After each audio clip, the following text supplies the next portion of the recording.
platforms, the ones that are network-based, I won't name names, but you know who those are. There's a handful of them. The legacy vulnerability scanning solutions require that you know your IP space, roughly. Even if it's an IP block, you could say, here's my /21 on the internet or whatever it is, my /28. Just keep scanning it and tell me what's there.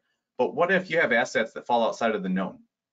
Well, the legacy vulnerability scanners are going to completely fail. They have zero insight into what's there. That's a major problem for a lot of organizations. Attack surface. What's the future like? Yeah, and you know, the example of legacy vulnerability management shows you what's broken. It's noisy, produces a lot of findings that are low confidence. ASM can't do what that is doing. It'll fail.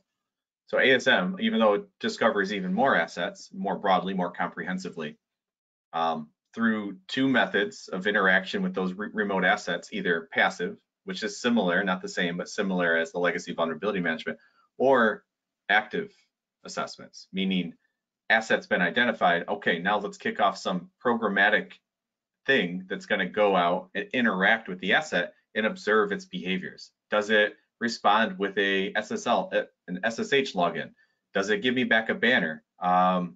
If I know that this asset and the app version that's running on it is vulnerable to a remote code execution, maybe it's possible through active assessments to run a benign version of that attack, and you can then measure the results.